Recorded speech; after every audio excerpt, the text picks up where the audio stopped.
Salut à toi, j'espère que tu te portes très bien.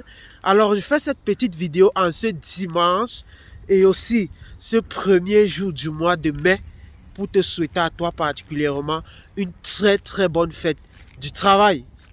Et pour ceux qui ne travaillent pas encore, euh, peu importe ce que vous faites, vous êtes toujours en train de travailler pour atteindre votre objectif.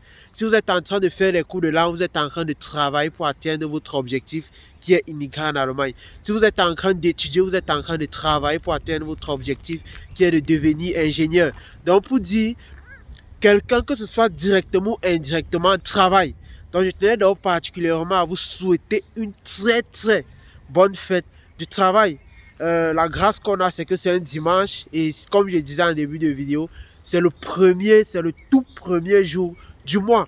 Et pour ceux qui désirent venir en Allemagne, vous avez encore la grâce que c'est un pays où, dans presque tous les domaines, on a besoin de la main d'œuvre. Donc c'était un peu l'allusion que je voudrais faire. On a besoin de la main d'œuvre, que ce soit le domaine de l'infirmerie, que ce soit le domaine de l'informatique. Mais on sait tous que c'est dans le domaine de la santé qu'il y a un réel manque de main d'œuvre. Donc dites-moi dans les commentaires le travail que vous désirez immigrer faire en Allemagne et je vous répondrai. Et je vous répondrai quel est, ou bien je vous partagerai tout simplement mon expérience par rapport à ce métier en Allemagne pour vous dire quelles sont les probabilités. Parce que on a tous rêvé toujours faire un métier ou bien la majorité, 90% de ceux qui sont en Allemagne font ce qu'ils n'avaient pas prévu au préalable faire. Je ne sais pas si vous comprenez.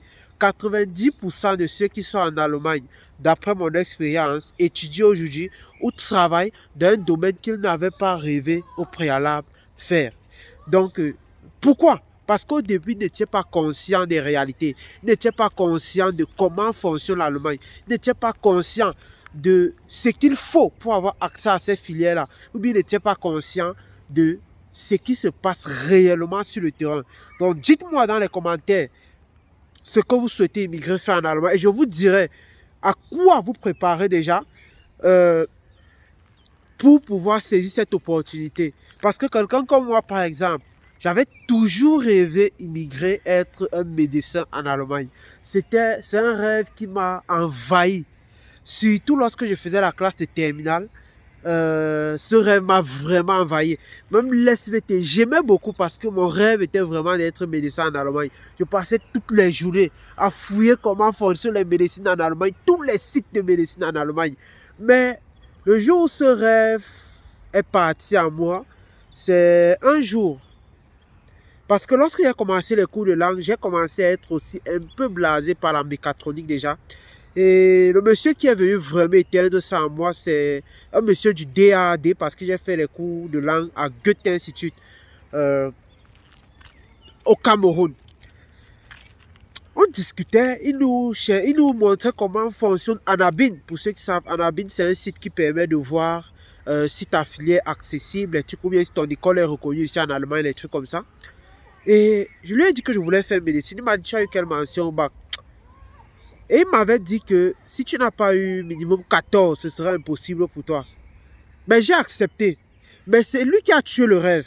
Parce qu'en réalité, en Allemagne, je connais des gens qui n'ont pas eu la mention bac et qui font médecine. Lui m'avait dit, si tu n'as pas eu minimum 4, tu n'as pas eu minimum 13, 14, il faut abandonner. Mais il est sans venu tuer une fois. Donc, ce qui fait qu'en venant, je n'ai plus... En fait, c'était même plus... Moi, ça ne m'habitait plus, en fait. J'étais à autre chose. Donc, c'est un peu ça. Donc, et je connais plusieurs qui sont dans cette situation-là. D'autres ont rêvé. Surtout nous qui avons eu les bacs généralistes. Ceux au moins qui ont eu les bacs techniques, ils sont dans une filière qui les a un peu conditionnés. Mais lorsque vous avez fait une filière générale où vous avez tout un boulevard, faire le choix devient de plus en plus difficile. Donc, on se prend dans les commentaires. Je repose à tous les commentaires. Sur ce, je vous dis à très bientôt. C'était Miguel Guéo et surtout rendez-vous en Allemagne. Il y a aussi la campagne en Europe.